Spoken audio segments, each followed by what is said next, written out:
bastante eficiência quando a gente fala de história, mas quando a gente fala da nossa história propriamente dita.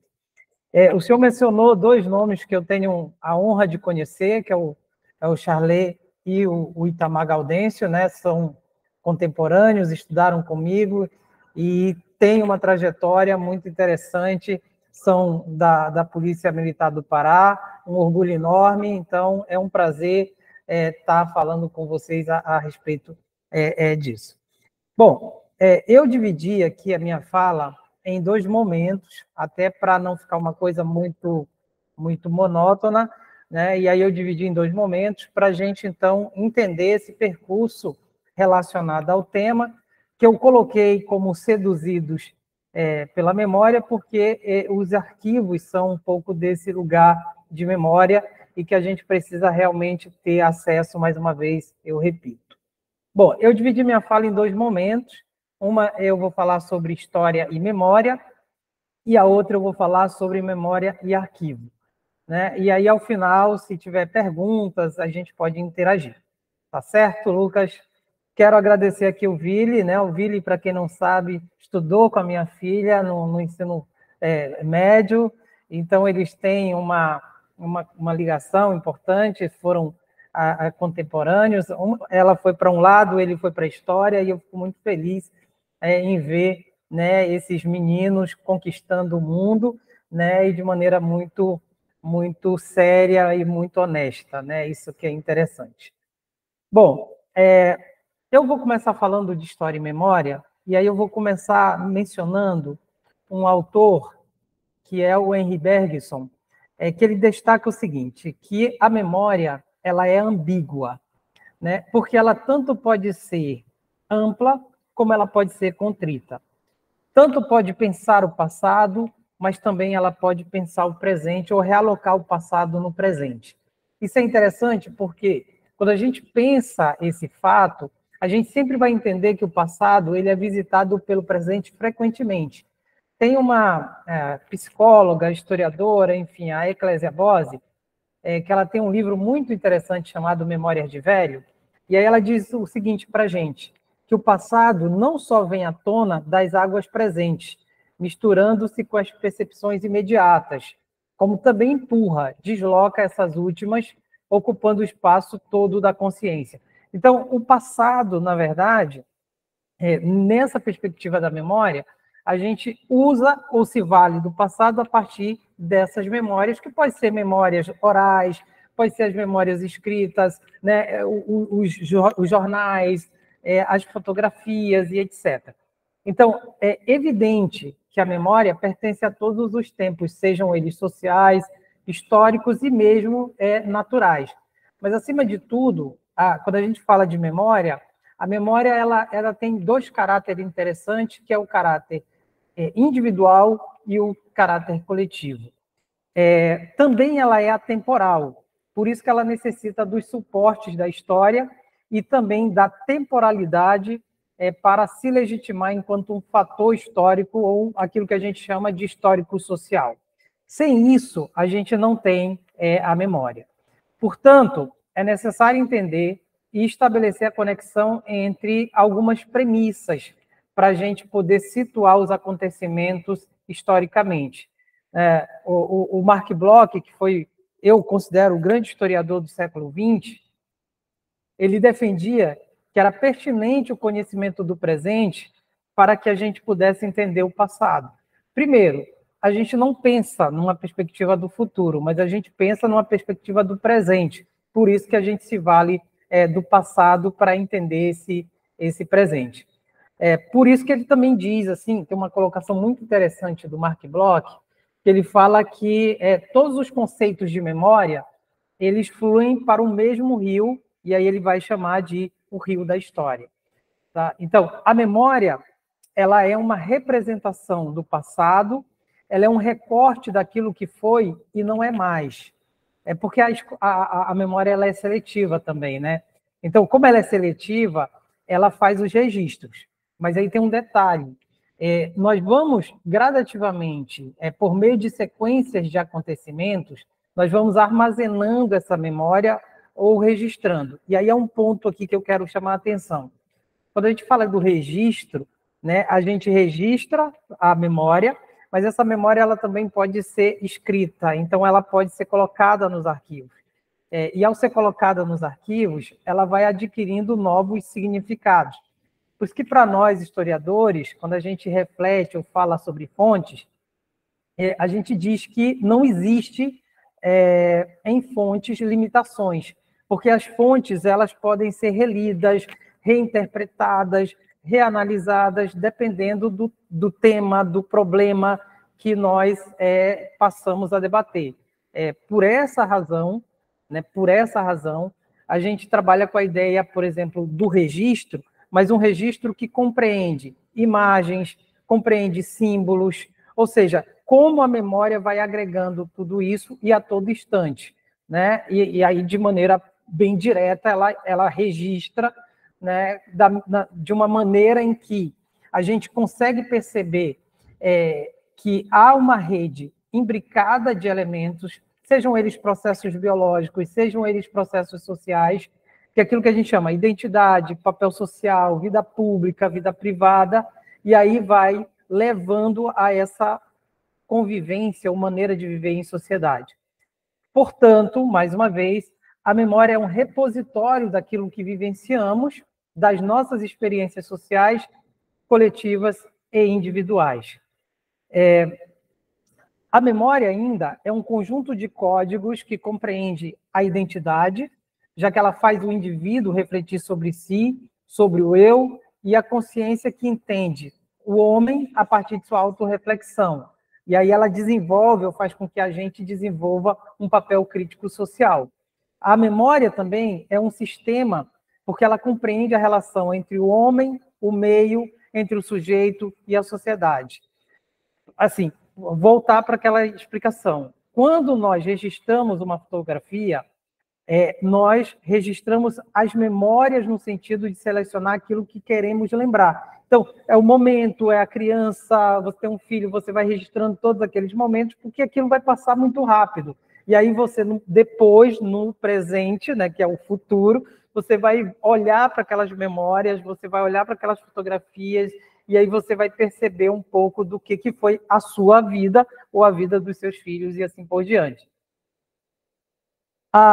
Além de registro, a memória ela também pertence ao fluxo do tempo, né? Já que ele é o rio onde as memórias fluem. Então, a gente não se desloca ou não tem como trabalhar a memória sem trabalhar a ideia do tempo. Então, para percorrer as temporalidades da nossa vida, a gente se vale, portanto, das memórias. Bom, é na memória também que observamos as dimensões do tempo, e aí tem um historiador, que é o Ivan Izquierdo, ele fala que o fluxo temporal, ele se caracteriza pela ida do passado para o futuro, e pela volta do futuro para o passado. Né? Embora a gente não trabalhe com essa perspectiva do futuro em história, né? Não dá para prever o futuro, o Hobsbawm dizia que os únicos que podiam prever o futuro eram quem trabalhava com a moda, né? Então, eles conseguiam prever o futuro. A gente não, historiador não. A gente olha as fontes, trabalha e vai analisando, mas a gente não tem como prever o futuro. Bom, o passado, portanto, ele se legitima pela memória, e o futuro se legitima pela incerteza. Então, esse é um ponto bem interessante que o Izquierdo faz para a gente pensar, portanto, essa ideia da memória.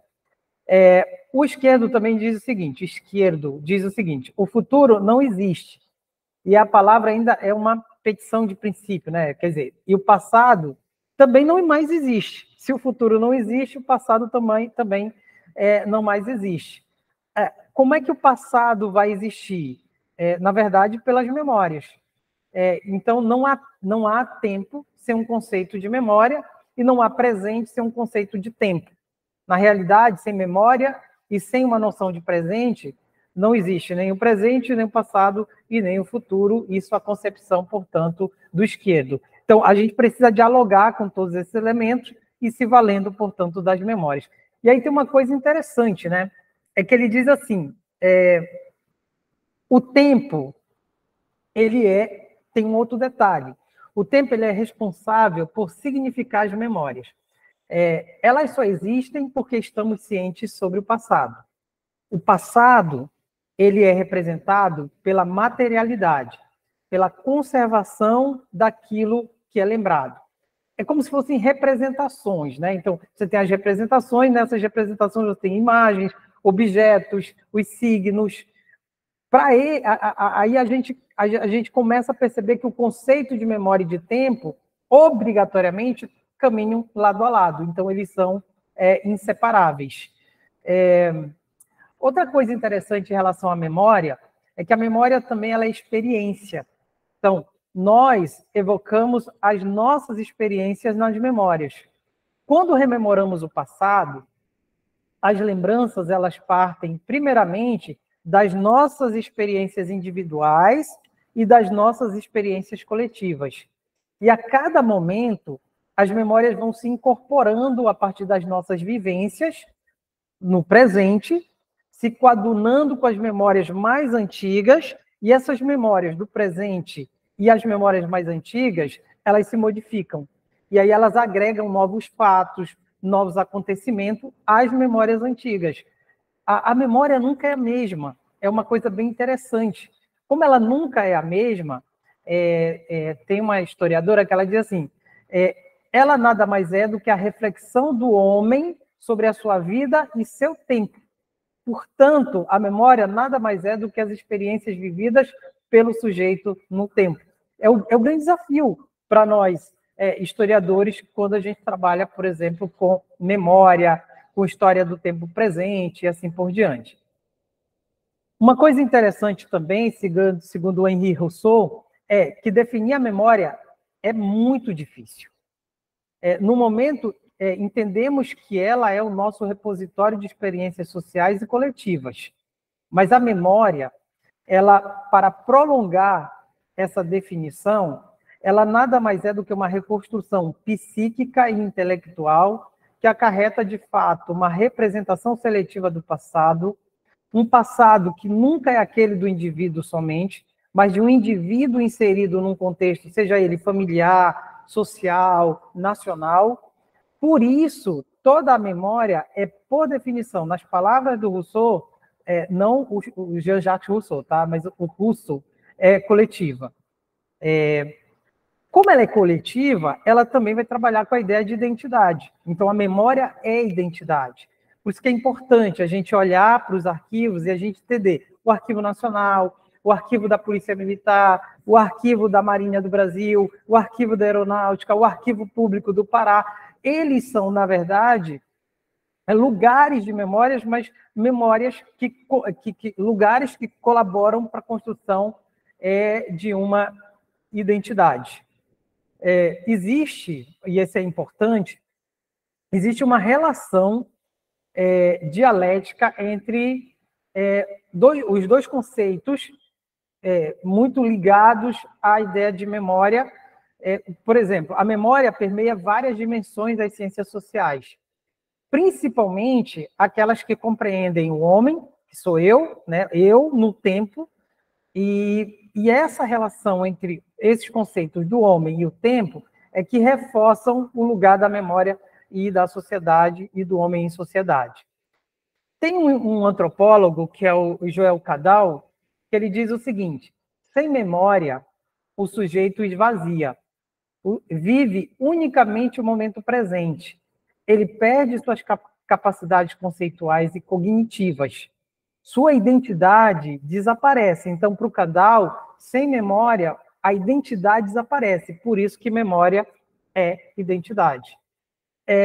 Essa reflexão do Cadal ela é importante porque ela vai para a gênese do sujeito. Então, quando o sujeito trabalha com a memória, ele, de certo modo, volta ao passado. Ele rememora. Né? E quando ele rememora, é a partir disso, dessas memórias, dessa rememoração, que ele constitui ou constrói a sua identidade e, ao mesmo tempo, ele diz o que ele é. Né? Então, ele enquanto sujeito da história. Tem uma coisa também que é interessante para nós historiadores. para nós, sempre foi muito difícil estabelecer uma relação entre memória e a história. Por exemplo, estudar a memória representa uma valorização daquilo que foi vivido. Então, quando a gente vai para o arquivo, quando a gente vai para centros de memória, quando a gente pesquisa, a gente está valorizando aquilo que já foi vivido. E isso se vale a partir da importância que as identidades assumem. Além disso, compreender o ato de rememorar é interessante, porque ela representa um passado, assim como qualquer outro documento. Só que, nesse caso, a gente está trabalhando com memórias. Ela é um fragmento daquilo que existiu. E aí é um ponto importante, né? Porque, mais do que isso, quando a gente fala que ela é um fragmento, ela também é um reencontro. Então, memória é reencontro. E nós nos reencontramos nos múltiplos tempos, quando olhamos para o passado e vimos o nosso, ou representando nossas experiências, né? Então, isso é legal, porque, mais uma vez, quando a gente tenta estabelecer uma relação entre memória e história, a gente começa a perceber que há uma evocação, na verdade, do passado como um substrato da memória. E a gente pode deduzir que, em sua relação com a história, a memória se constitui como uma forma de retenção do tempo. Ela salva, na verdade, a sociedade do esquecimento e da perda. A história e a memória, através de uma relação dinâmica, são suportes de identidades individuais e coletivas. Elas se formam a partir de um processo tanto diacrônico quanto sincrônico da vida em sociedade, né? Então, lado a lado, você tem história e memória e elas estão se nutrindo. E aí, outra coisa interessante, quando a gente rememora, ou quando o indivíduo rememora, ele usa das contribuições da história para situar-se no tempo, mas também na própria história, né? Compreender que a memória é uma representação realista da sociedade, com suas devidas agremiações do presente, suas perspectivas sobre o passado, porque a gente trabalha com memórias, né, ou pluralidades memorísticas, aí sim a gente entende que as memórias podem e são matéria-prima da história. Tá? A memória também ela tem um campo, como campo epistemológico, a gente não pode esquecer disso, ela surge a partir da sociologia, da psicologia, da antropologia, que faz com que nós, historiadores, usássemos essas áreas do conhecimento como auxílio para a história, e transformando a memória em um campo de conhecimento histórico. Por isso que a gente trabalha com história oral. Muitos historiadores, por exemplo, pensam na possibilidade ou nas possibilidades da memória para as ciências históricas a partir dessa relação interdisciplinar. Por exemplo, o Maurice Halbach, né, ele estabeleceu ainda lá no século passado, no século XX, as primeiras relações entre a memória e a história. Ele trabalhou sob a perspectiva da memória coletiva e da memória histórica. Para o Halbach, toda memória que pertence a um grupo, ela é histórica, mas especificamente quando essas são lembradas por todos aqueles que presenciaram um determinado acontecimento. Então, a ideia da memória coletiva. O Halbach também trabalha com o conceito de que a memória é vivida, ou seja, a memória não é a história aprendida, mas é aquilo que vivenciamos. Outra coisa interessante na relação que o Halbach se estabelece entre a história e a memória é que ele diz que, além das questões que envolvem a historicidade, ele trabalha com um conceito muito legal, que é o conceito de herança. E aí, quando a gente pensa em determinado acontecimento que não vivenciamos, por exemplo, aí a gente pode lembrar das revoluções, a gente pode pensar os governos, etc., mas a gente acaba herdando isso, né? Então, ela se torna comum dentro da comunidade na qual estamos inseridos. E aí justificamos essa lembrança a partir de uma memória comum e recorremos aos testemunhos, sejam eles de anciãos, sejam eles de livros ou dos documentos. Qual o objetivo disso? É uma tentativa de legitimar toda herança que reproduzimos. ou ouvimos a vida toda. Então, a gente precisa fazer, por exemplo, uma coisa bem interessante que o Halbach fazia nos livros dele. Ele fazia uma analogia dizendo que a memória era... a gente deveria pensar como se fosse memórias de infância, né? E aí ele relacionava a memória de crianças com a história. E aí tinha uma coisa bem legal, que dizia assim, o essencial é que o momento em que compreendemos vem logo, quando a memória ainda está viva.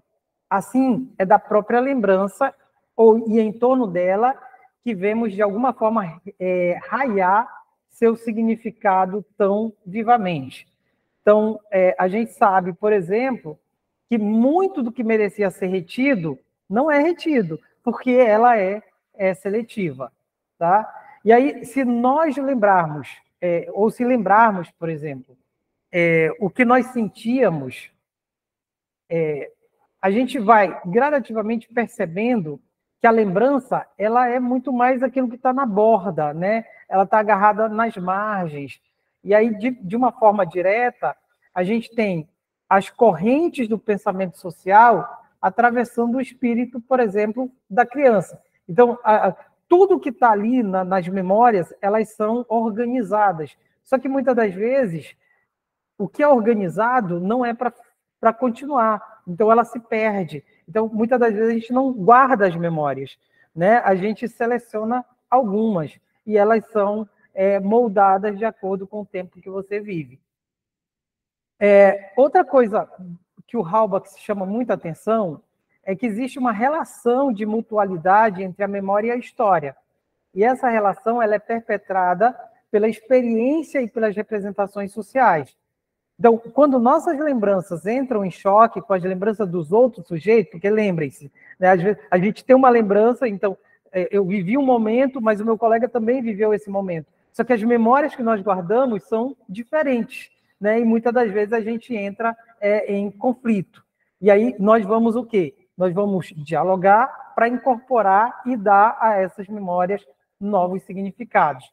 Então, nós herdamos e nós adaptamos as vivências, e muitas das vezes a gente enriquece essas memórias, ou então a gente arruina essas memórias. Né? Esse é o grande desafio para o historiador, né, e para quem trabalha com memória. Tem um filósofo francês chamado Henri Bergson. Ele foi professor do Halbach. Né? Ele tem um livro, ele foi o primeiro, na verdade, a trabalhar a ideia de matéria e memória. E aí ele trabalhava a partir da imagem, essa imagem refletida a partir da memória, e como essas reflexões estavam, por exemplo, no tempo. Então, ele escreveu um livro chamado Matéria e Memória, isso ainda no século XIX, em 1896, e o Bergson dizia que a relação entre o sujeito e o meio ele é regido pela matéria, que são imagens e representações da realidade que rodeiam o espírito dos sujeitos, e a memória, que é aquela que rege esse processo. Para o Bergson, o filósofo, ele dizia que o homem ele precisava ter as noções de passado e de presente. Aí, com isso, ele classificava a memória como elástica, com estágios e de acordo com o nível de intelectualidade do espírito humano que ela se manifesta. Então, distingue-se duas percepções que o Bergson chama de trabalho intelectual. Ele chamava de a memória mecânica, que é aquela que lembramos habitualmente, e aí a gente também pode chamá-la de memória hábito, e as memórias mais expansivas, que contam com uma profundidade intelectual mais avançada dos sujeitos. E legal, porque assim, você tem um conjunto de autores, mas principalmente franceses, né, que trabalham essa perspectiva da memória. O Deleuze, por exemplo, é um deles que trabalha a ideia de memória e vida. Tá? Bom, o Bergson também faz uma distinção ainda mais sucinta em relação aos termos que ele usa de memória-hábito e uma memória-lembrança. A primeira é marcada pela presença do presente, por isso que ele chama de memória hábito. A seguinte, ou seja, a memória-lembrança, é uma associação direta com o passado. Ainda assim, essas duas memórias, elas estão ligadas ao passado histórico e possuem elos, né, com as experiências vividas, mas elas são diferentes, porque elas apresentam finalidades distintas.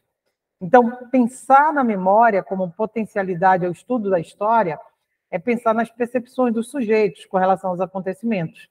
Então, o Bergson ainda diz que a relação entre essas percepções e os diálogos estabelecidos entre o passado e o presente são o que justificam a existência da memória.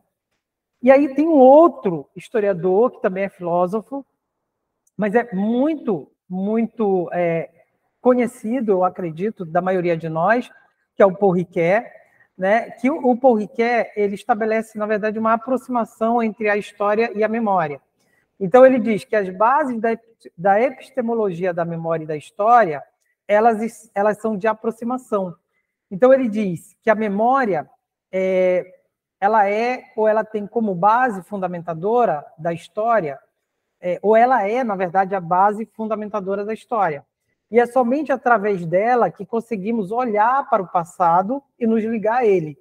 O Ricoeur diz assim, abre aspas, não temos outro recurso a respeito de referências ao passado, senão pela memória. Fecha aspas. Né? Então, para ele, a memória está intimamente ligada à história.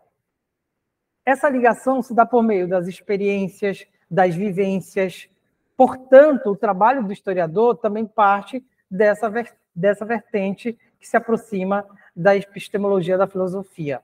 Né? Então, o Paul Ricoeur, ele pensa em uma fenomenologia da memória. Esse termo exprime os estudos, por exemplo, que ele trabalhou durante muito tempo, a corrente do grupo que ele trabalhava. Então, apresenta o pensamento sobre a experiência do sujeito e a reflexão sobre ele, uma percepção de si e dos outros. Então, o Ricoeur fala de fenomenologia da memória, e para ele isso dá sentido às memórias, tornando-as singulares, dando sentido às histórias e experiências individuais e também criando aquilo que a gente vai trabalhar como a identidade. Ainda pensando no Paul Ricoeur, o Paul Ricoeur ele tem uma coisa que é muito importante e ele diz que são questões fundamentais, que é a imaginação e o esquecimento. Então, ele observa que o ato de rememorar é um processo inverso ao esquecimento. É como se fosse uma resistência, um ato de resistência. Mas memória e esquecimento são opostos. Isso é uma coisa que a gente tem certeza. Porém, eles se complementam. Não dá para viver sem a memória, não dá para viver sem o esquecimento. Então, o grande intuito da memória é lembrar para não esquecer. Né? E aí o Ricoeur, ele diz assim, é de fato o esforço de recordação que oferece a melhor ocasião de fazer memória do esquecimento. Para falar por antecipação, como Santo Agostinho. A busca da lembrança comprova uma das finalidades principais do ato de memória, que é lutar contra o esquecimento, arrancar alguns fragmentos da lembrança à rapacidade do tempo. Então, a memória ela trabalha num duelo ali incessante com o esquecimento. Né? Essa é uma tentativa grande por parte da memória. Então, as memórias e a história, portanto, possuem uma relação intrínseca. Então, pensar nessas duas faculdades é observar a necessidade de compreendê-las e de estudá-las em sua completude. Né? Então, esse é um ponto central. Então, memória e história estão lado a lado. Eu nem citei aqui, podia citar vários outros autores, como Legoff, por exemplo, para trabalhar essa questão de história e memória. Né? Então, eu paro aqui sobre história e memória, e agora eu aproveito para entrar no segundo ponto da minha fala, que é a respeito do arquivo e a memória. Aqui, eu chamo essa relação entre o arquivo e a memória como uma relação indissociável. né? Porque a gente não pode esquecer da importância dos arquivos, tá? Então, assim, o arquivo, ele é visto como um lugar em que a memória se torna participante do processo de identidade, como praxe e representação da sociedade da informação. É uma coisa que a gente está vivendo, né? Essa sociedade da informação, essa dinâmica da informação, é um conjunto de fontes. Aí a gente tem as redes sociais produzindo material. E aí o grande desafio para nós é como trabalhar isso também, né? A gente não pode abrir mão desse campo de produção que está sendo feito, por exemplo, nas redes sociais. Esse vídeo, né, essa palestra, por exemplo, ela vai ser difundida, né, eu espero, ou vai ser armazenada e lá adiante alguém vai vir, olha, nós participamos das semanas dos arquivos, etc., tem esse conjunto de fontes e tudo mais, e vai ser trabalhado mais adiante. Bom, não se pretende, por exemplo, afirmar ser o arquivo a única instituição de memória, tá? Então, nós temos várias instituições, mas o arquivo é um ponto importante para se trabalhar a memória. Existem outros espaços, né? Existem museus, casas de culturas, praças, prédios, né? Então, tudo isso são lugares de memória. Os arquivos, portanto, eles devem ser concebidos como elo com o passado de continuidade e de descontinuidade. É um pouco do que o Hobsbawm fala, né, entre permanências e rupturas, que leva a aclarar suas dimensões sociais e suas contribuições diretas na organização da sociedade da informação. Por essa razão, o arquivo se torna um espaço de referência para a pesquisa histórica. E, nesse caso, se torna um espaço onde os documentos buscam as relações entre o sujeito e a sociedade. A importância dos arquivos no mundo contemporâneo ganhou dimensões gigantescas, pois com o desenvolvimento de conceitos sociais, econômicos, políticos e culturais da humanidade, a sociedade, ela de certo modo, precisa dos arquivos como um mecanismo que é fomentador desse crescimento. Então, cada vez mais se exige do arquivo precisão nas informações, né? Não dá para guardar qualquer coisa, mas também a gente tem que ter o arquivo como aquele lugar em que as informações fornecidas elas têm uma precisão. Eu não estou falando de verdade, estou falando de precisão em relação aos termos utilizados. O Durante, que é um pesquisador de arquivos, um arquivista, ele destaca que os arquivos têm representado, ao longo dos milênios, alternada e cumulativamente, né, espaços ou arsenais da administração, seja ela governos, sejam ela empresas e etc. Arsenal da administração, do direito, da história, da cultura e da informação. Então, nesse caso, o primeiro aspecto que é importante, que é o aspecto histórico, é que o arquivo ele representa a memória de um povo. Ele representa também a memória da sua instituição. Ou ele representa também a memória de um sujeito individualmente. Então, ele constitui-se em fonte de pesquisa para todos os ramos do saber. Isso é importantíssimo, né? Porque não é só o historiador que frequenta os centros de memória ou os arquivos. A gente tem geógrafos, a gente tem médicos, a gente tem advogados, a gente tem administradores, então, e os estudantes. Então, é um espaço realmente para todos e envolve todos os ramos do conhecimento. O Bellotto, que é um historiador, ele diz que a finalidade última dos arquivos, portanto, o objetivo maior, é o acesso à informação. Então, seja que idade o documento estiver, é importante que a população, que os pesquisadores tenham acesso a essa informação. De uma forma geral, a função básica do arquivo é tornar disponíveis as informações que estão sob a sua guarda no acervo documental, visto que o arquivo é um sistema bidimensional e nunca unidimensional. Nele se projeta, com maior ou menor expressão, a entidade produtora, receptora de informação. Então, armazena, mas também difunde, guarda e difunde o conhecimento.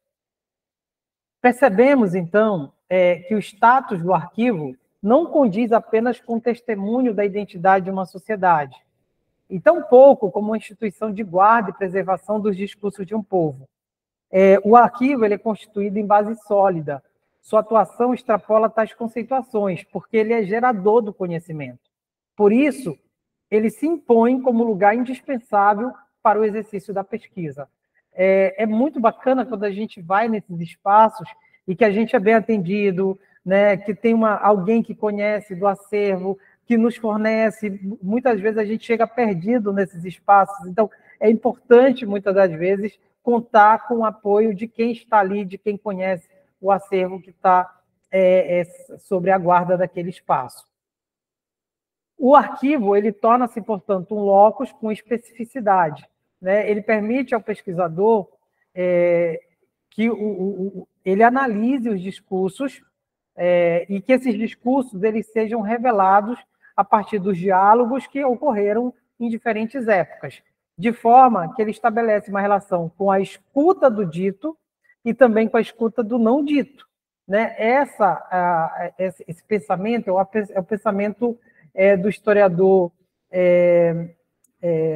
Novaes, que ele afirma que, aspas, nossa história ela foi construída no esquecimento daquilo que Paul Valéry chamou de as duas maiores invenções da humanidade, o passado e o futuro. Sem o passado e sem o futuro, essa história oficial esvazia não apenas nossos pensamentos, mas principalmente a própria ideia de história. Narrar a história de um povo a partir apenas do tempo presente, tempo fragmentado, direcionado, instante fugídio, tido como único tempo real, é negar a articulação de épocas e situações diferentes. O simultâneo tempo da história é o pensamento do tempo. Fecha aspas. Né? É muito bacana esse pensamento, porque, na verdade, quando a gente pensa nisso, a gente sempre tem que lembrar de estabelecer essas relações múltiplas. Né? Por isso que os arquivos, a priori, eles se tornam, na verdade, um lugar importante da divulgação do conhecimento. Então, renovando principalmente a ideia de complementariedade de documentos, de acontecimentos, as complexidades, todo esse conjunto todo, estão armazenados nos arquivos. Os arquivos eles se tornam um ponto de atualização de outros elementos daquilo que a gente está vivendo. Então, as coisas ditas que figuram como singulares, muitas das vezes elas são resultados de diferentes existências, daquilo que a gente chama de diferentes existências múltiplas. É importante que se tenha consciência da complexidade e da realidade também, né? Porque isso reforça a necessidade de um estudo mais aprofundado sobre as normas que regem arquivos. Os arquivos eles são regidos por uma legislação. Essa legislação, muitas vezes, ela é controlada, né? Então, tem algumas informações que a gente tem acesso imediatamente, outras não. Então, também tem que ser respeitado esse tempo, né? Não é todo documento que vai a público, a gente sabe disso, né? E aí, mas a gente também não pode esquecer que são os documentos que permitem um conhecimento a partir dos relatos, né? Às vezes a gente só encontra a informação naqueles documentos. Então, os únicos que emergiram, que permitem o acesso à informação, são aqueles documentos que estão preservados nos arquivos. Bom, a complexidade do sentido do arquivo reforça a importância do seu estudo e de práticas de investigação histórica e documental face à necessidade da produção de conhecimento com base nas informações contidas nos documentos armazenados nos arquivos. O arquivo também, nessa compreensão, ele adquire uma nova postura, não apenas de guardião da memória, que é uma discussão bem interessante, trabalhar com a ideia de memória, né? Mas, sobretudo, como espaço de referência da produção do conhecimento que incita a efervescência da informação de maneira dinâmica e atualizada. Eu falei de guardião da memória, que muitas das vezes a gente só confunde esses lugares como os únicos responsáveis como guardiões da memória, e a gente sabe que não é isso, vai além, né? Então, você tem, por exemplo, eu gosto muito de lembrar da Cidade Velha, e da discussão que foi feita nos anos 90 e 2000 em relação à reforma do Forte do Presépio. E, na época, havia uma discussão sobre a derrubada do muro. E o muro foi derrubado, né? O muro que protegia o forte foi derrubado, mas a gente tem lá aquilo que a gente chama de lembranças da existência do muro.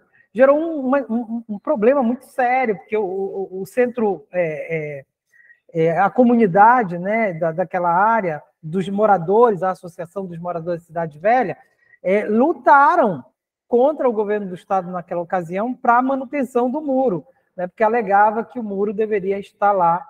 Enfim, então, é uma discussão bem interessante, porque as memórias estavam ali dinâmicas, né, seja por parte do projeto de revitalização do forte, seja por parte dos moradores da Cidade Velha. Bom, a partir daí, torna-se evidente que a relação entre memória e arquivo é imprescindível. Ou seja, a memória tem o arquivo como a sua espinha dorsal. Então, tudo isso foi possível a partir da necessidade do homem de externar de forma física os pensamentos, quando passou a registrar seus feitos, eternizando informações que entendia como memoráveis. Tem um historiador também, que é o Guégueno Argan, que ele diz que o homem sentiu, desde a mais alta antiguidade, a necessidade de conservar sua própria memória. Primeiro sob forma oral, depois sob forma de grafite de desenhos, e finalmente graças a um sistema codificado que ele chama de símbolos gráficos, correspondente a sílabas ou letras.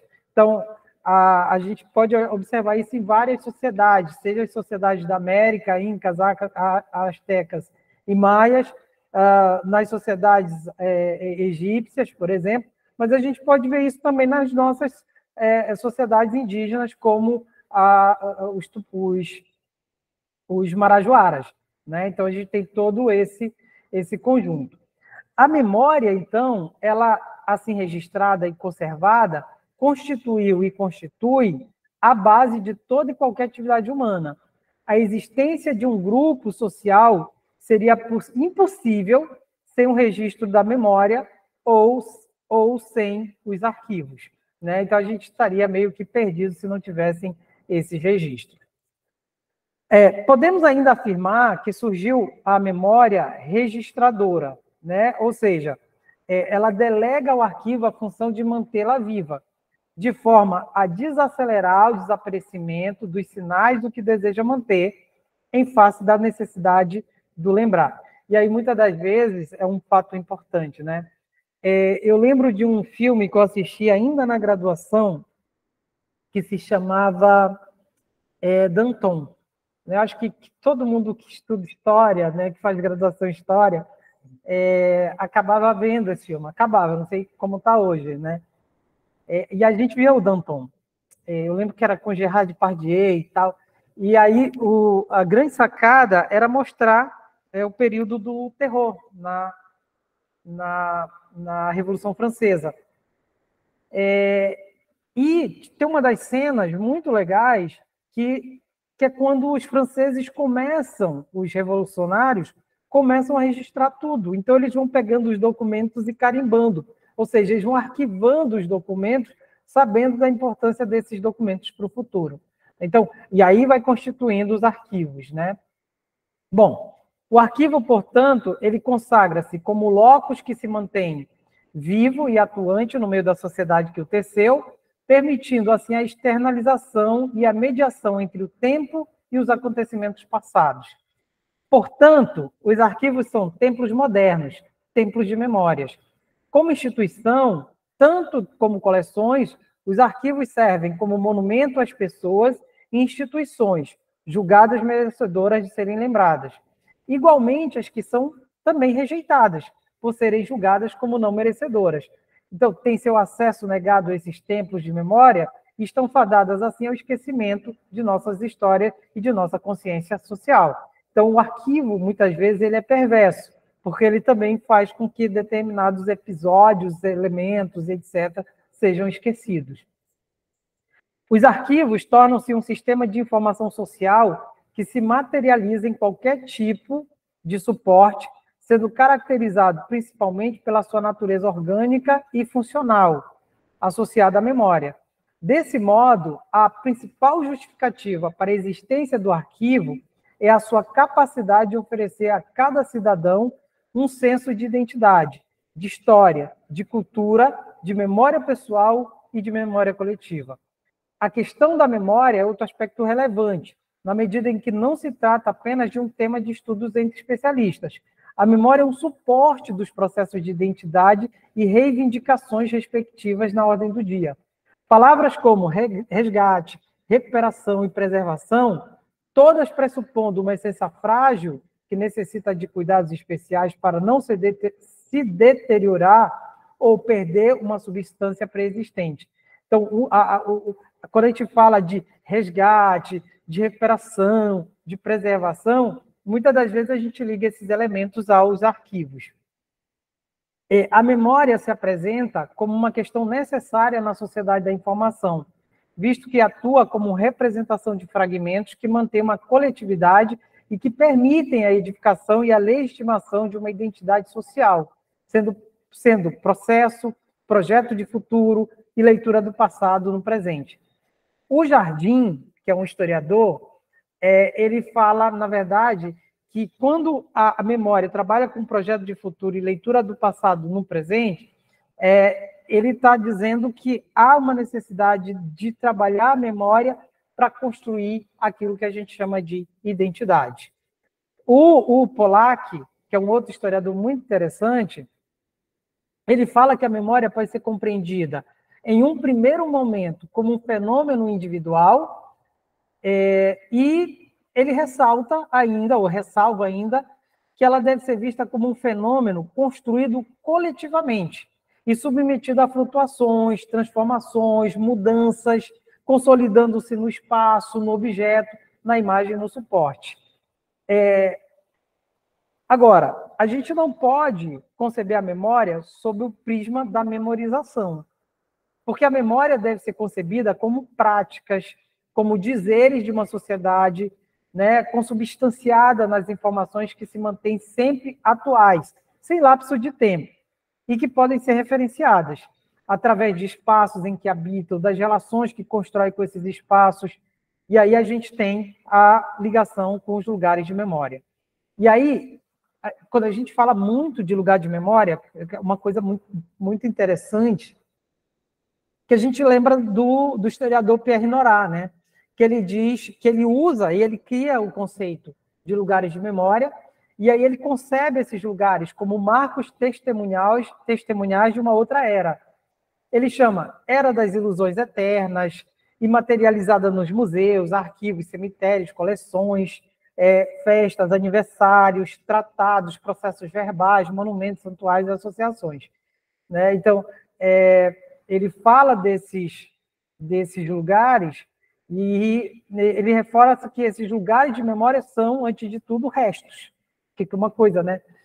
Tinha um historiador, que era um museólogo, na verdade, no Ceará, agora vai me falhar o nome, ele escreveu um livro chamado A Donação do Objeto. Então, ele dizia o seguinte, quando a gente ia para os museus, quando a gente vai para os museus, melhor dizendo, e que está lá aquelas peças, aqueles objetos, aquelas cadeiras, aquelas mesas, a principal sensação de quem visita é querer sentar, é querer tocar, é querer pegar. Então, o objeto ele acaba sendo, muitas das vezes, testado, né?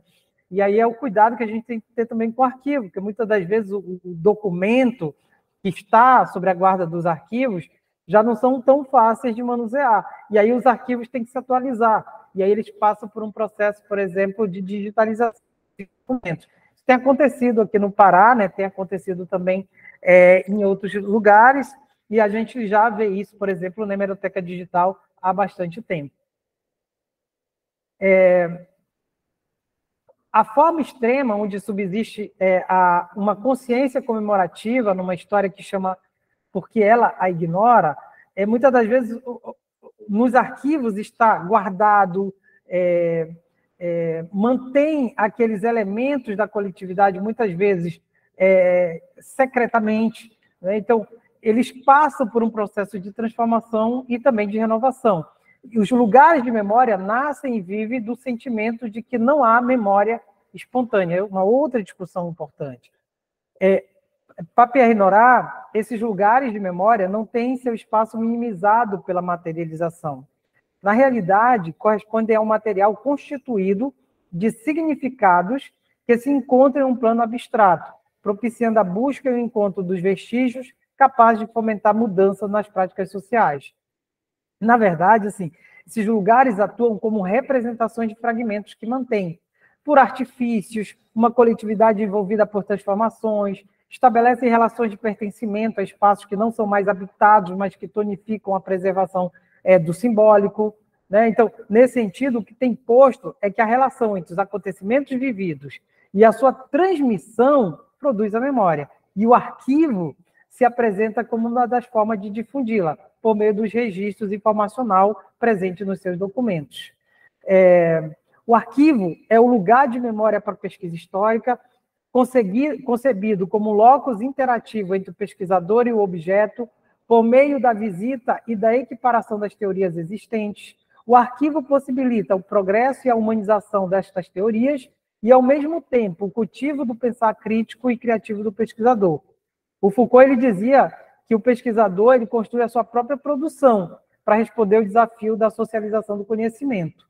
E, por exemplo, uma analogia que o Foucault fazia, também interessante, é que ele dizia que as margens de um livro jamais são nítidas, nem rigorosamente determinadas, além do título, das primeiras linhas e do ponto final, além de sua configuração interna e da forma que lhe dá autonomia. Ele está preso em um sistema de remissões a outros livros, outros textos, outras frases, num nó em rede. Então, nesse sentido, nessa comparação feita, o arquivo como lugar de memória dá vida aos documentos por meio da análise do discurso, do que está posto e do que está oculto, tocando no mais íntimo dos acontecimentos. Por essa razão, cria-se um elo temporal e espacial que bloqueia qualquer ação na direção do esquecimento. Todos esses aspectos contribuem para caracterizar o arquivo como um espaço de referência para a pesquisa histórica que busca estabelecer um estudo crítico ao investigar os múltiplos discursos existentes no arquivo. Esse arquivo, sendo um lugar para a construção de tal saber, é o mediador que permite o acesso do pesquisador ao objeto da pesquisa, ampliando dessa forma as possibilidades de avanço para o exercício da produção do conhecimento. É isso sobre memória, história e arquivo. Obrigado.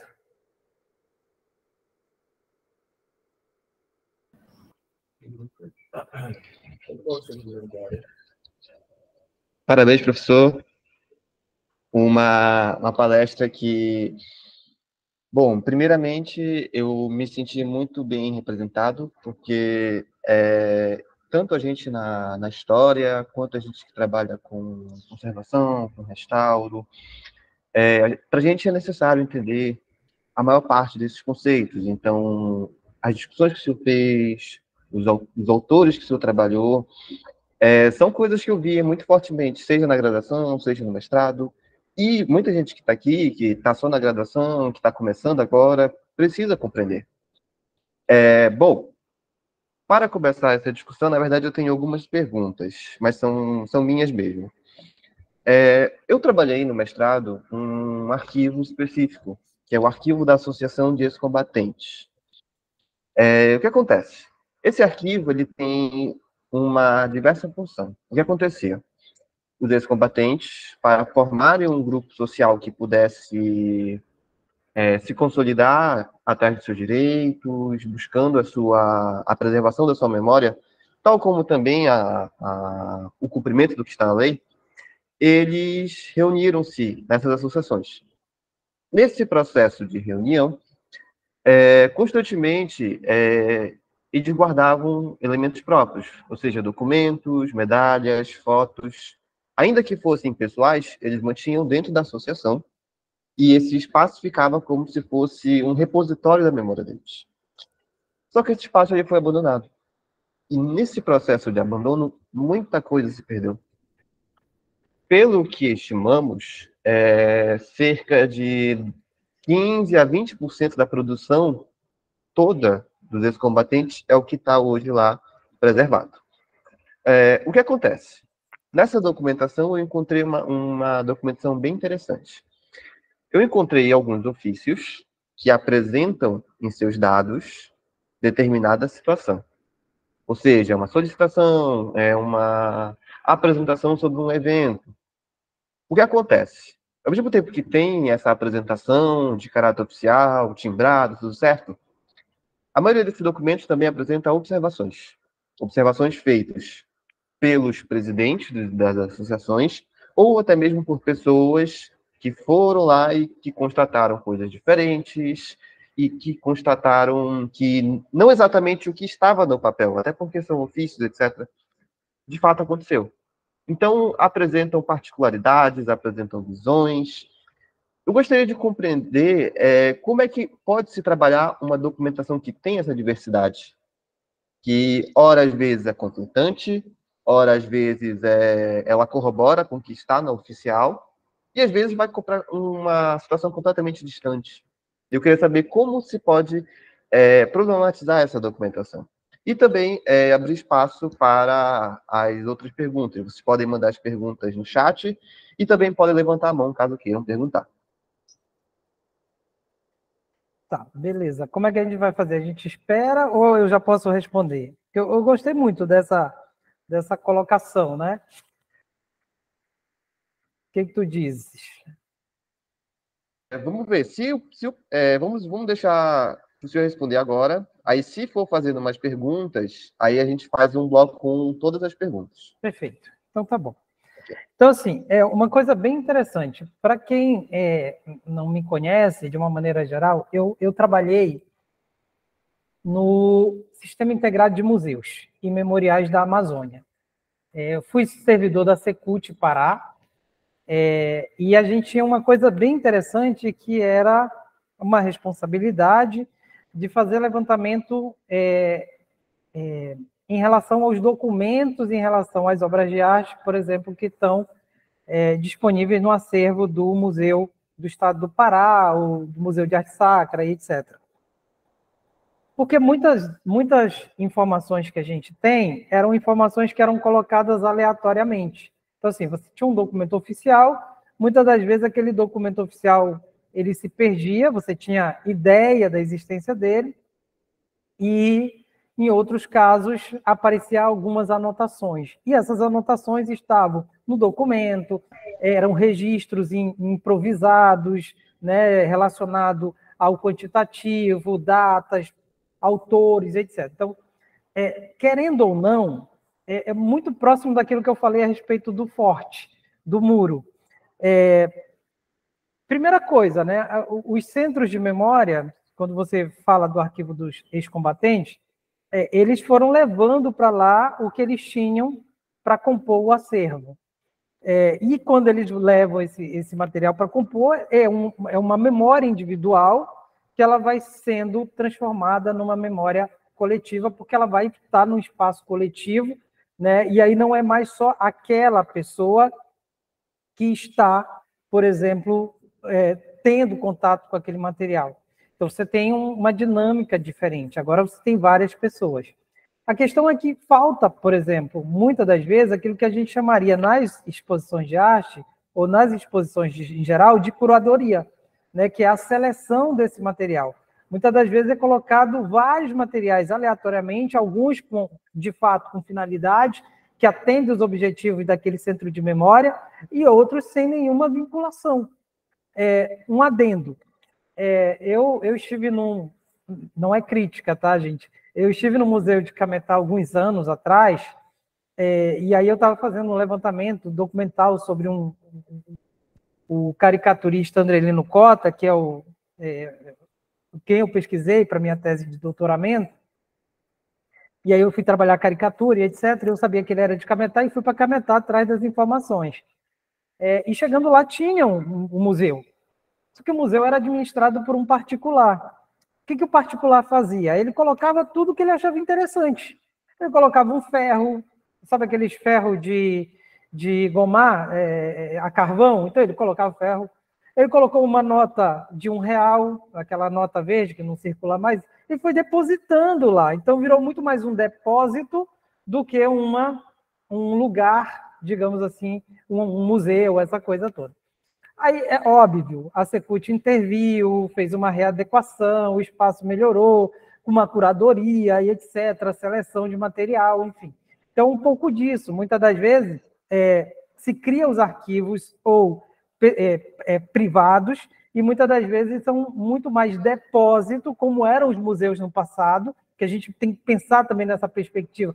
Pensar o museu no passado era dizer, lugar de coisa velha, aonde eu levo as tralhas. Então, era tudo depositado lá. Né? Então, não fazia sentido. Eu vou no museu para ver coisa velha? Não, hoje você tem que ir para o museu para interagir, para rememorar, né? Para dialogar. É algo muito próximo do que você está fazendo aqui. Agora, tu chamou a atenção de uma coisa que eu acho essencial, que são as anotações. Eu não sei vocês, eu sou daquela linha que pega um livro e vou ler, eu risco o livro todo, só que é o livro de lápis, né? Eu vou grifando, eu vou anotando e tal. Falar nisso, vou aproveitar aqui, ó, eu tenho 4 exemplares do meu livro, não está à venda, tá? 4 exemplares do meu livro, e aí eu vou disponibilizar para o Vili, para ele fazer o sorteio depois, tá? Para vocês, com os participantes aqui, tem 4. É a minha dissertação de mestrado, se chama História e Narrativa Visual, na tela Conquista do Amazonas, de Antônio Parreiras, uma discussão de museus, né, de memória. Então, vocês vão aproveitar. Tem 4 exemplares, depois vocês fazem um sorteio, e também vou fazer a doação para o Centro de Memória de 3 exemplares, tá bom? Bom, então, assim, o que a gente tem nesse percurso todo? Muitas das vezes, aquilo que está na margem. Então, eu tenho um texto, mas eu tenho uma anotação. E aquela anotação? Quem fez? Por que fez? As razões que o levaram a fazer. Então, eu posso escrever, por exemplo, um artigo ou fazer uma pesquisa focado justamente nesses elementos, que muitas das vezes fugiu, por exemplo, da censura, fugiu, por exemplo, da intervenção. O sujeito, o autor, queria colocar aquilo no corpo do texto, não pôde, porque o editor não permitiu. Então, muitas das vezes, a gente pode fazer uma análise nesse sentido. Então, é essencial trabalhar com essas ideias, é essencial trabalhar com essas anotações. Por isso que eu sou da linha, embora eu goste de fazer pesquisa virtual, mas ainda sou da linha da pesquisa presencial. Manusear o documento, olhar as margens, né? Ver quais são as anotações que tem. Muitas vezes, no final da obra, tem alguma observação que na obra em si, que está digitalizada, não está. É uma errata que muitas das vezes passa despercebido pelo digitalizador, e aí a gente só vai ver isso no original, aí chega lá no final, está lá, errata, página X, tal e tal e tal. Então, é o cuidado, muitas das vezes, na pesquisa que a gente tem que ter, para não sair reproduzindo, muitas vezes, algo como real, ou como tem acontecido de fato, que é impossível. Então, assim, esses lugares, para mim, são fantásticos. Essas informações que são jogadas nos museus também são fantásticas. Eu não sei vocês, também tinham a professora Deisiane, muito minha amiga, hoje é diretora do Museu do Estado do Pará. Ela ficou responsável pela questão do Museu do Marajó. E aí, no Museu do Marajó, na época do padre Giovanni Gallo, né, era cheio também dessa coisa meio de pessoal, de elementos pessoais e tal. Então, era uma casa simples, com um monte de... Era um depósito. Então, passou por um processo de organização, né, de catalogação, estabeleceu o circuito da exposição e tal. Os arquivos são isso. As memórias que são colocadas nesse arquivo não pode ser, vou pegar esse livro e depositar, não, eu tenho que registrar esse livro, eu tenho que saber o que é, o que aborda, para poder estar disponível para consulta. Esse é o percurso que tem que ser feito, né? Então, um pouco dessa construção que a gente precisa trabalhar em relação aos arquivos e em relação a esses lugares de memória. É isso, Lucas. Muito obrigado, professor. Gostaria de saber se mais alguém que está participando aqui tem alguma dúvida, quer fazer algum comentário ou algum questionamento ao professor Raimundo. Se quiser, pode levantar a mão, pode falar no chat, sem problema nenhum, que eu leio a pergunta.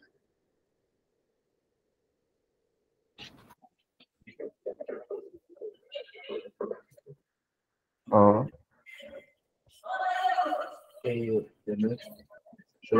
algum comentário, chefe? Falando que acho que...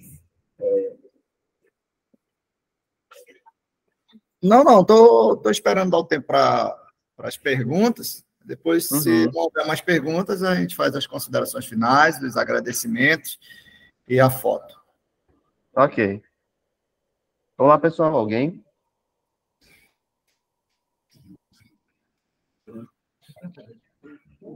Então, já que ninguém se manifestou com as perguntas necessárias ao assunto, ao professor, ao Alexandro, o nosso tenente-coronel, pronto, o novo chefe do Centro de Memória da Polícia Militar do Pará.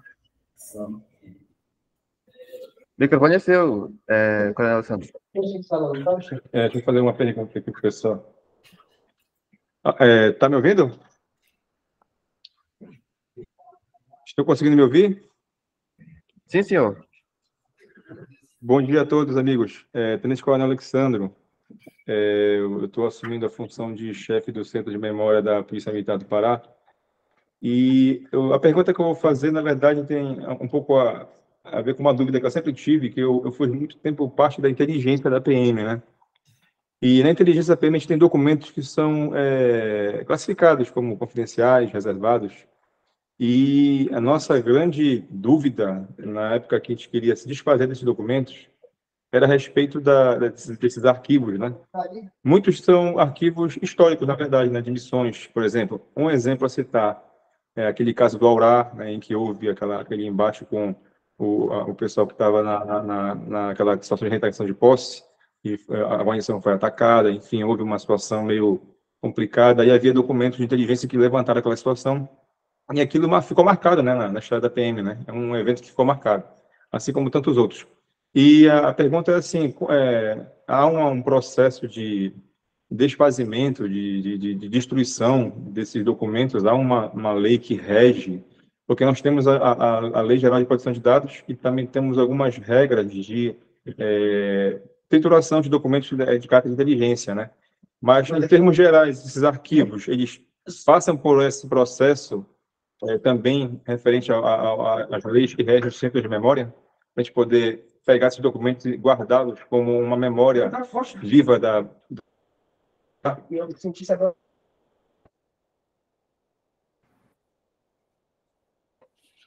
Então, uma pergunta muito tensa, né?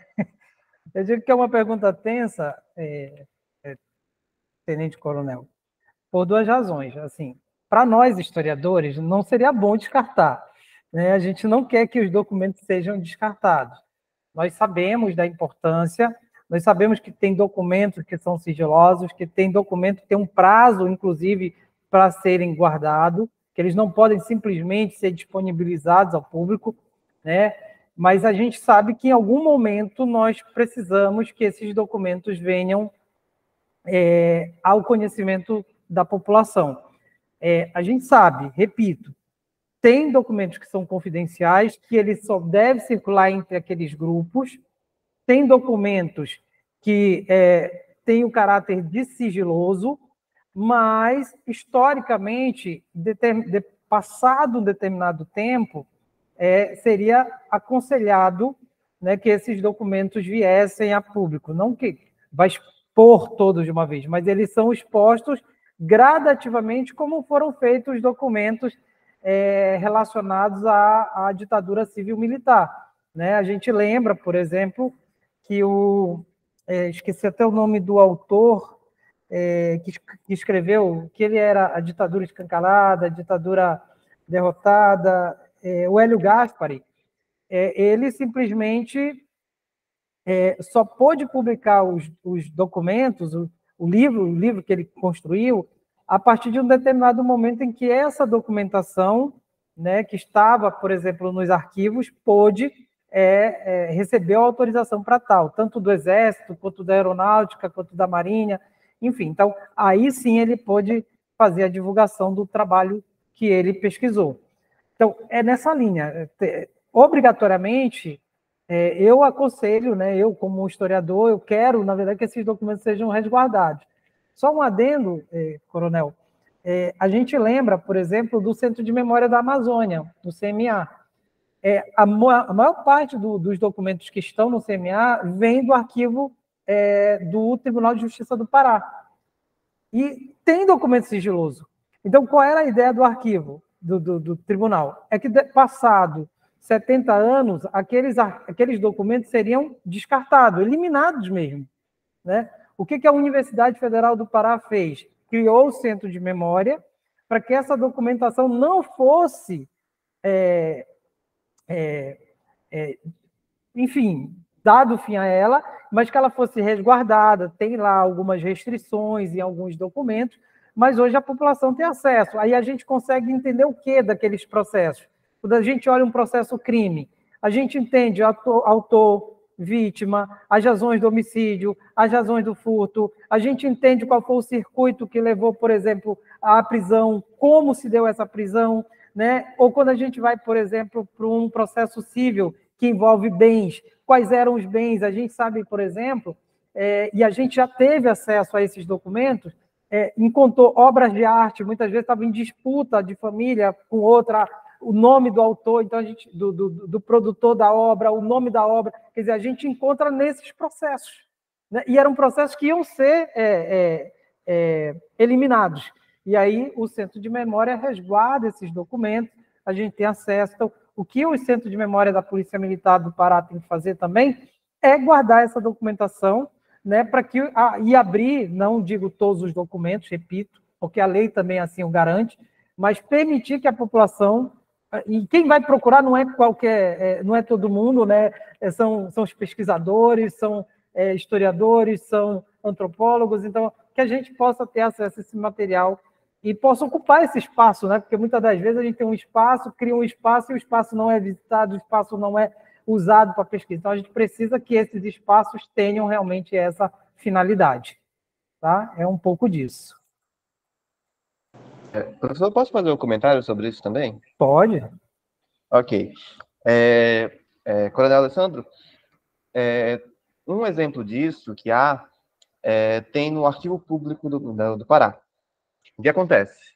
Lá tem uma pequena documentação sobre documentos da ditadura, mais exatamente da aeronáutica. Só que o que eles fizeram?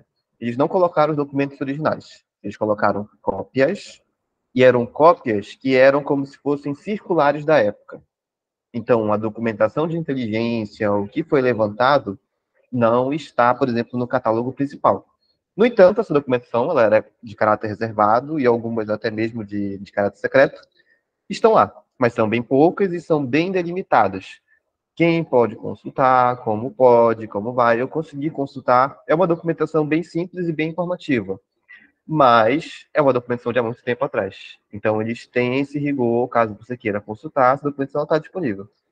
Então, como ele falou, depois de um certo tempo, o ideal é que ela esteja à disposição, só que cada um no seu nível. Se ela era reservada, se ela é secreta, se ela fala sobre informações pessoais de alguém, tem tudo isso. É isso. Perfeito. Aqui acho que a nossa dificuldade aqui como instituição e nessa seara da questão da arquivologia, né, é justamente ter um técnico, alguém que realmente compreenda, que faça, acho que ali a questão normativa, a lei, as leis que regem, né, proteção de dados, as leis que regem a questão da doutrina nacional de inteligência e as leis que regem a questão da arquivologia para conseguir cooptar esse documento, porque realmente, como vocês falaram, tem um prazo de validade, né? E a gente é autorizado a destruir. Só que no entendimento de quem está, por exemplo, do lado de cá agora, como centro de memória, é que isso fique preservado, porque um dia, pesquisadores, até os senhores aí, os alunos que estão nos assistindo, né, que um dia vão ser doutores, vão precisar de material para, de repente, pesquisar algo dentro de segurança pública, que quiserem, de repente, pesquisar um caso em particular. Por exemplo, Eldorado dos Carajás, né? Vamos citar aqui, que foi um caso icônico, né, que a nossa instituição passou. Então, existem as versões do lado dos movimentos internos, dos movimentos sociais, Existe a versão que foi apurada pelo Tribunal de Justiça e as versões contadas por nós aqui, né? Então, existe uma gama de informações que estão espalhadas, né? E se essa informação que nós produzimos, esse conhecimento que foi produzido pela parte da Polícia Militar for destruído, não vai se conseguir fechar o quebra-cabeça e se ter uma tese de fato, né? Apurar como de fato pode ter acontecido aquele fato de verdade, né? Então, são várias versões e a apuração foi feita, né? Então, destruir esse documento seria, acho que, até um crime, na verdade, né? De se desfazer dessa documentação, né? Então, a gente precisa realmente de pessoas que entendam dessa lógica, dessa sistemática da arqueologia para poder orientar como fazer a preservação sem seguir à risca e estritamente o que a lei diz referente à destruição de documentos desse caráter de inteligência, digamos assim, né? Esses mais sigilosos, mais, né, confidenciais, né, para a gente poder preservar essa memória que daqui a 50 anos, 100 anos, esse fato vai ser lembrado sempre, né? Mas se não houver essa memória, tudo se perde, você sabe disso, né? Então, fica só as palavras, né? E as pessoas, com o tempo, elas se vão, né? E levam consigo essa memória. Era isso aí. Obrigado, senhor. Coronel, só pegando o lastro da sua fala em relação ao Eldorado dos Carajás, todas as ações hoje praticamente praticadas pela Polícia Militar, especialmente para o batalhão de choque, que são os que estão à frente na reintegração de posse, eu posso dizer para o senhor que muitas das ações positivas hoje são reflexo de Eldorado dos Carajás. Então, está aí a necessidade de se preservar a documentação. Por exemplo, o fato que aconteceu lá. Não sabemos quantos policiais eram necessários para aquela ação. Tem escala de serviço? Esses policiais eram treinados? Eles estavam com equipamentos corretos?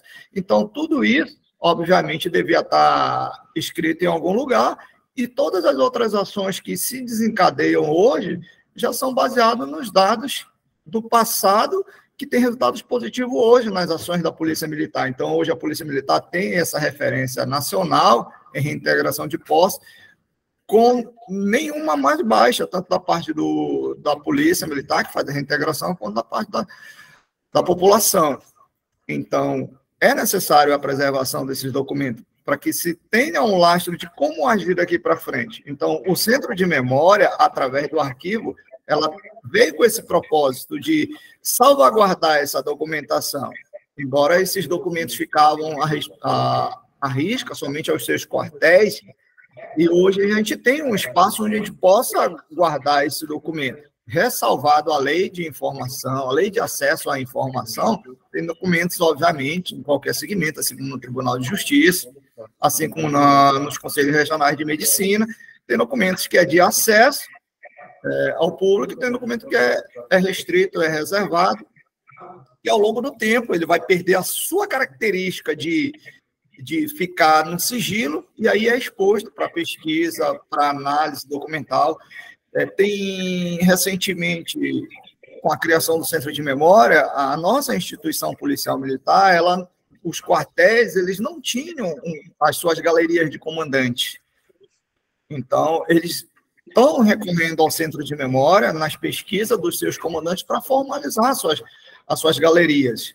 Então, o Lucas já esteve à frente disso também, ajudando a gente nessas pesquisas. Hoje, nós estamos com um sargento de um determinado quartel da capital fazendo essa pesquisa para colher informações de quem foram os seus comandantes, né? Precisa registrar isso na memória.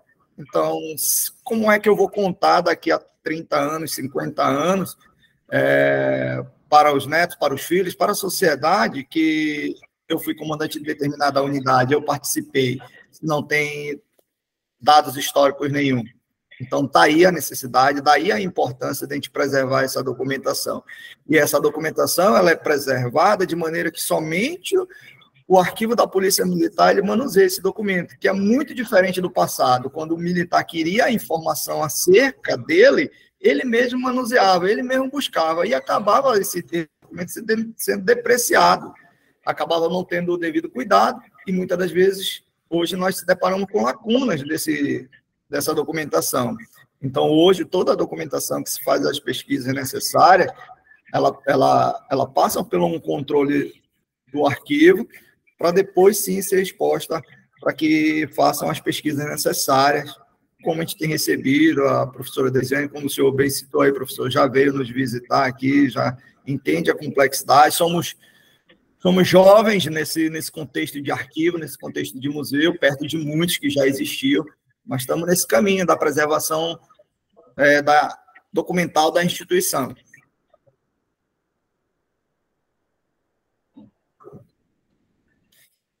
Mais alguma consideração dos participantes? Não, nada no chat. Bom, é isso. Como é que é as considerações finais? O senhor fala, Tenente Bragança, ou já passo para o professor? Eu vou fazer bom, primeiramente, professor. Tá. Então, pronto. Então, eu quero, antes de mais nada, agradecer o convite feito aqui pelo Vili. Quero agradecer ao convite feito pelo Centro de Memória da Polícia Militar do Pará, a mediação feita pelo Lucas. Você também, Coronel, acabou fazendo uma mediação bem interessante aqui, contribuindo.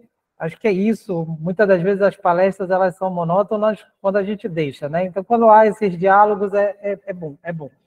A gente aprende muito também, né? Eu quero agradecer aqui também por ter participado desse evento, que é um evento nacional, e eu acho que vocês dão um passo largo nesse sentido, de cada vez mais estar presente nessas atividades nacionais. A gente sabe que são muitos eventos no Brasil todo acontecendo, mas a gente precisa marcar o nosso espaço, marcar a nossa vez nesses cenários, né? E no cenário nacional, mostrando a importância dos temas, mostrando de que maneira nós estamos trabalhando os arquivos, mostrando a importância desses espaços, dessa documentação, mas, acima de tudo, mostrando que nós somos espaços humanos, humanizados, que, portanto, precisam cada vez mais estar presentes na nossa sociedade. Repito, agradeço imensamente ao convite, né? Me coloco à disposição e reitero que os livros estão aqui e levarei os livros até o Centro de Memória para fazer a doação, tá? Para o Centro de Memória, e 4 livros, como eu disse, para ser sorteado entre os participantes. É isso, gente. Muitíssimo obrigado. Lucas. Bom, eu gostaria de agradecer, até porque, bom, antes eu não trabalhava tanto assim com arquivos, a minha área, de fato, é bem mais próxima do professor, que é a História Oral, só que eu comecei a trabalhar com arquivos no mestrado, então participar da semana, ouvir a sua palestra foi bem interessante, tanto para continuar o processo de reorganização do acervo dos ex-combatentes, que é um projeto que está prosseguindo a passos muito lentos, porque a gente não tem ajuda, basicamente é só iniciativa própria da associação e minha, mas aos poucos a gente vai consolidando, a gente vai tratando essa documentação e eu vou aprendendo também, porque é como o professor falou, ainda que seja uma palestra, ainda que seja online, a gente consegue reter uma boa parte do conteúdo. Então, eu consegui entender melhor, até mesmo na minha dúvida sobre a questão do que fazer, se tem uma anotação, se tem uma versão oficial da coisa.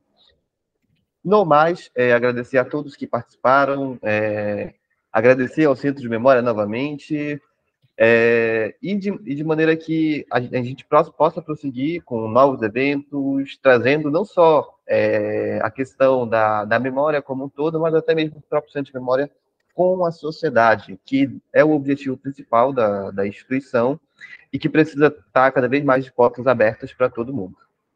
Obrigado. Senhor Coronel, fazer as considerações. Acho que teve gente que levantou a mão aí, ó. Tem umas 2 pessoas, se não me engano. Acho que foi Palmas. É com o senhor. Tá ok. Não, principalmente para agradecer. Estamos aí à frente praticamente desde essa semana, né? O Gaudêncio certamente é uma referência, um trabalho brilhante que ele deve ter feito aí no decorrer da gestão dele, e vamos tentar tocar as ações que ele já vinha fazendo, né? E tentar trazer novas ideias também.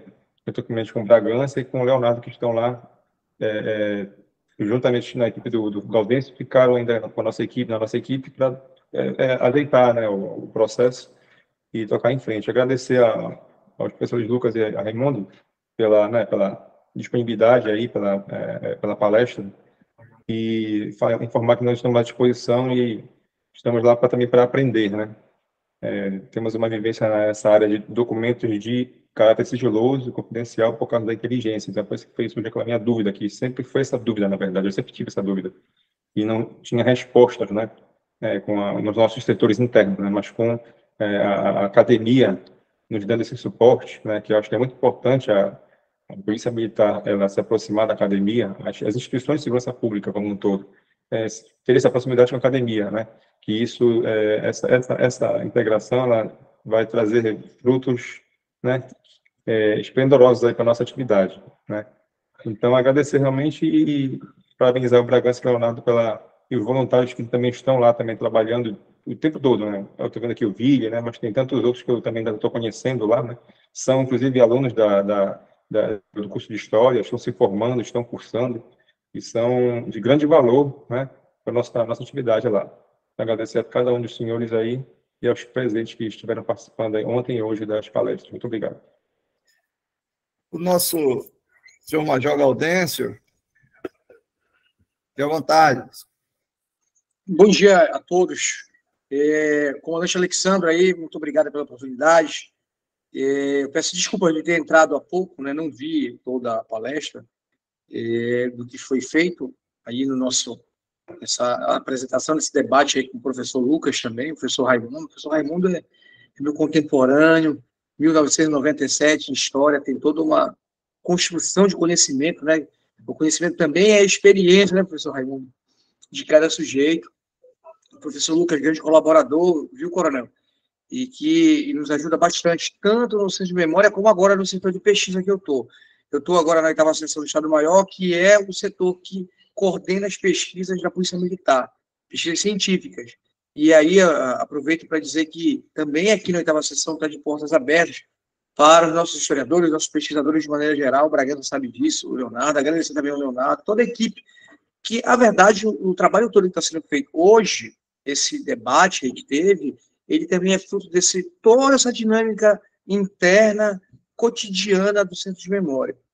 O Centro de Memória da PM, ele surge com essa perspectiva de estar ligado às universidades e também, obviamente, de proteger o patrimônio histórico e cultural da instituição, que também é do paraense, né, professor? Então, eu digo assim, que é de todo o Pará, realmente. Hoje nós temos, por exemplo, automóveis que foram utilizados em guerras, que estão lá no interior do estado, e que tem perspectiva de restaurá-lo, deixar aqui doado pelo exército americano. Isso tem uma história que pode ser contada. Então, assim, eu agradeço a participação da academia, né, como disse o coronel, e que sejam bem-vindos, que participem mais vezes, que nos ajudem a elevar o Centro de Memória como uma instituição de pesquisa alinhada não somente ao âmbito interno, mas ao externo. Aí, e dizer assim que é de muita valia ter o senhor, inclusive, como alguém que pertenceu também à minha história, o senhor sabe disso, no sentido que nós convivemos ali no Bloco B da Universidade Federal do Pará. Hoje está um shopping, né? Mas diferente da nossa época. Hoje está bem bonito, né? Mas é assim, tem que mudar realmente. Então, parabéns ao coronel, parabéns à equipe Bragança, aos voluntários, professor Lucas, professor Raimundo, e vamos como diz o comandante-geral, avante para o MPA. Ok, obrigado, senhor Major. Só vou complementar rapidinho o que o professor Raimundo Castro falou acerca de que do Centro de Memória estar participando de um evento nacional.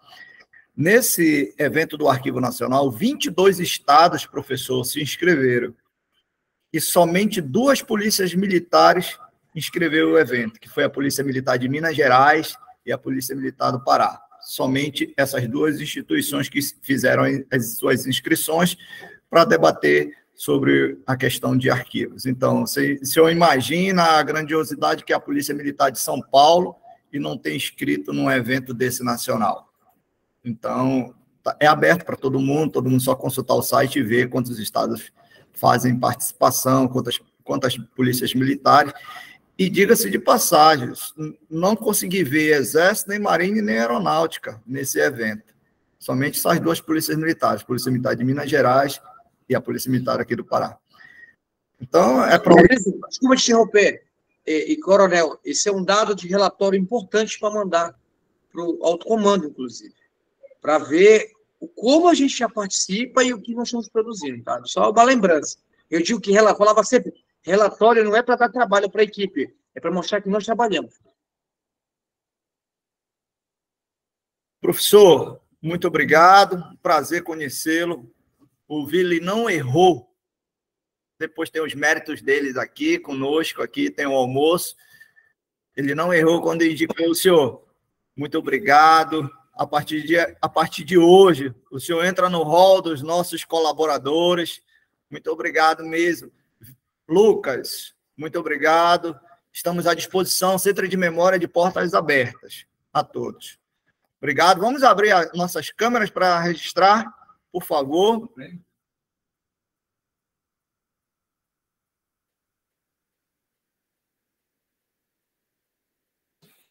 Vamos lá, quem vai capturar? Só um instantinho, senhor.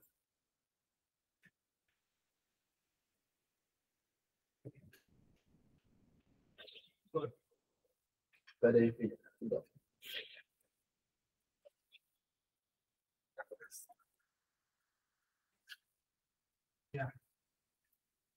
Já?